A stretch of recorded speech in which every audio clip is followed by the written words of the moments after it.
آپ دیکھ رہے ہیں مسائل کا حل چینل۔ رحمۃ اللہ وبرکاتہ۔ نحمده ونصلی علی رسولہ الکریم، اما بعد فاعوذ باللہ السمیع العلیم من الشیطان الرجیم، بسم اللہ الرحمن الرحیم۔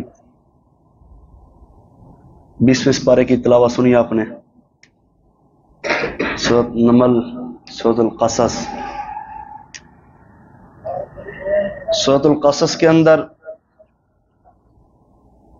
سیدنا موسیٰ علیہ السلام کے حوالے سے ایک عظیم ترین واقعہ۔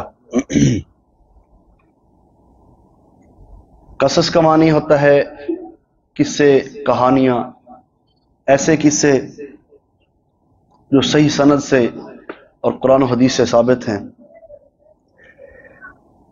سیدنا موسیٰ علیہ السلام جس زمانے میں پیدا ہوئے اس وقت بہت ہی سختی تھی۔ یہ 3 بہن بھائی، پہلی سب سے بڑی بہن ہے، پھر سیدنا ہارون علیہ السلام، پھر سیدنا موسیٰ علیہ السلام۔ اس وقت کے فرعون نے یہ حکم جاری کیا تھا، اسے کسی نے کہا کہ آج رات ایک بچہ پیدا ہوگا، وہ آپ کی سلطنت کو الٹا کے رکھ دے گا۔ اللہ اکبر۔ تو سیدنا موسیٰ علیہ السلام کی جو پیدائش تھی بڑی معجزانہ، حکمانہ، اللہ رب العزت کی طرف سے، اور اس نے فرعون نے یہ آرڈر جاری کر دیا کہ آج رات جو بھی بچہ پیدا ہوگا اس کو ذبح کر دیا جائے گا۔ مفسرین لکھتے ہیں ایک بچے کی خاطر اس نے ایک رات میں 5000 بچے قتل کروائے تھے۔ اسے ڈر لائق ہو گیا تھا کہیں میری یہ سلطنت ختم ہو جائے گی، ہمارا نام نشان مٹ جائے گا، لیکن اللہ نے پہلے ہی ان کا نام مٹا دیا تھا۔ اللہ رب العزت جو چاہتے ہیں وہی کرتے ہیں۔ اللہ رب العزت نے کہا آپ تو بچوں کو مارنے چلے ہو، جبکہ ہم نے یہ ترتیب بنائی ہے کہ آج رات ایک ایسا بچہ پیدا ہوگا جو آپ کی سلطنت کا خاتمہ بھی کرے گا۔ بچہ جہاں مرضی پیدا ہو لیکن پرورش اس کی ہم آپ کے گھر میں کرائیں گے۔ اس کو رب کہتے ہیں۔ اب اس کا کیا پروپیگنڈا تھا۔ اب سیدنا موسیٰ علیہ السلام کی والدہ کی طرف الہام ہوا کہ آپ اپنے بچے کے ساتھ یہ سلوک کریں، بچہ جیسے پیدا ہو اب اس کو کسی تابوت میں رکھ کے پانی کے اندر اس کو چھوڑ دیں، باقی اس کا رب جانے اور وہ جانے۔ ادھر سے اعلان ہو گیا، ادھر سے اس کی والدہ نے اس کو بالاختصار رکھ دیا ڈبے کے اندر، صندوق کے اندر۔ اب فرعون اور اس کی بیوی سیدہ آسیہ سلام اللہ علیہا اس وقت تو اسلام نہیں لائی تھی، لیکن ان کو بھی بچے کی خواہش تھی، ان کی بھی اولاد نہیں تھی۔ اب سیدہ موسیٰ علیہ السلام کی والدہ نے ان کی بڑی بہن کو کہا کہ آپ اس کے کنارے کنارے چلتی رہیں، لوگوں کو پتہ نہ چلے کہ یہ آپ ان کے ساتھ ہیں، اور جیسے ہی کوئی مسئلہ مسائل ہو تو آپ نے مجھے آگاہ کرنا ہے۔ ایک والدہ کا دل تھا، ماں کی ممتا، ایک بچے کو ایک صندوق کے اندر پانی کے اندر چھوڑ رہی ہے۔ تو جب وہ اس فرعون کے پاس اس بچے کو لے گئے تو اس کی بیوی نے کہا کہ اس بچے کی پرورش ہم کرنا چاہتے ہیں، یہ ہمارا منہ بولا بیٹا بن جائے گا، ہماری اولاد نہیں ہے، بچہ بھی خوبصورت ہے، کہتی ہے ہو سکتا ہے اس سے ہمیں فائدہ ہو جائے۔ میں نے کہا ٹھیک ہے۔ فرعون نے اپنی بیوی کی بات مانی، بچے کو گھر میں لے گئے، اس کی پرورش کرنے لگے۔ اب دودھ کا وقت آیا، بہت سی دائیاں آئیں اس گھر میں، بڑا گھر تھا، پیسے والے لوگ تھے۔ سیدنا موسیٰ علیہ السلام کسی دائیا کا دودھ نہیں پی رہے تھے، کسی دائیا کا دودھ نہیں پی رہے تھے۔ اب ان کی بہن کہتی ہے میں آپ کی رہنمائی کرنا چاہتی ہوں ایک ایسے گھر کی طرف جو عورت اس کو دودھ پلائے گی یقیناً اس کا دودھ پیے گا۔ اللہ رب العزت کی طرف سے یہ حکمت تھی، اللہ ہی نے یہ حکمت عملی کے تحت انہیں سمجھایا۔ اب جب سیدنا موسیٰ علیہ السلام کی بہن اپنی والدہ کو بلا کے لے آئی، آؤ بھی آپ بھی اسے دودھ پلائیں،